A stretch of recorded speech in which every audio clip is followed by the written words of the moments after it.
আমাকেও ডাঙা শুরু করে দিয়েছে। আমি মানে 12-13 জন আছে, আসার পরে আমাদের কোনো কথা শোনে না, ওরা কিচ্ছু বোঝে না। কয়ে আমরা বললাম যে আমরা যে পানি দেই, আমরা যে আবাদ করি, এখানে গরু নিয়ে আসি, আমার গরু নিয়ে গেছে, আমার সাইকেল ভাঙিয়ে দিয়ে গেছে, আমার সব কিছু নিয়ে গেছে, ওরা নিয়ে যায়। তারপরে লাস্টে সাইকেল টাইকেল ভাঙিয়ে টেঙিয়ে দিয়ে গরুকে মারি টারি তারপরে আমাকে ছাড়িয়ে দিচ্ছে। পিলের সাথে যে বাংলাদেশের জমি আছে এখানে কাজ করতেছে, এরা কাজ করতে করতে এখন বিএসএফ বলতেছে এখানে কোনো কাজ হবে না, চলে যাও, আমরা আসছি, তোমরা চলে যাও। দাদা কেন আমাদের জমিতে আমরা কাজ করব, তোমরা কেন গালি দিচ্ছ? তখন এই কথা কওয়াতে এরা কি করছে যে গালি দিয়ে এরা কোনো দ্বিধাবাদ নাই, গুলি তাক করে এরা এই নদীটা ক্রস করে ওই দিক গেছে।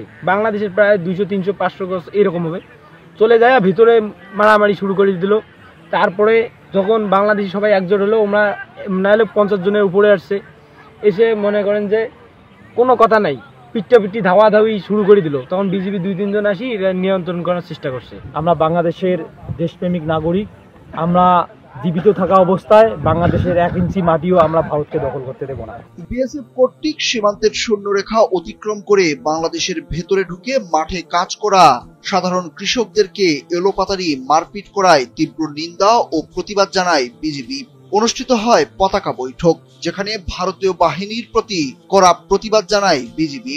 জবাবে ভারতীয় বিএসএফ অনাকাঙ্ক্ষিত ঘটনার জন্য দুঃখ প্রকাশ করে। এই ঘটনায় জড়িত বিএসএফ সদস্যদের শাস্তি প্রদান সহ ভবিষ্যতে এ ধরনের ঘটনা যাতে না ঘটে সে প্রতিশ্রুতি ব্যক্ত করে তারা। কুড়িগ্রামের ফুলবাড়ী সীমান্তের গোরখমন্ডল সীমান্তের 929 নম্বর আন্তর্জাতিক সীমানা পিলারের 4 নম্বর সাব পিলারের পাশে বিজিবি ও বিএসএফ এর এই পতাকা বৈঠক অনুষ্ঠিত হয়।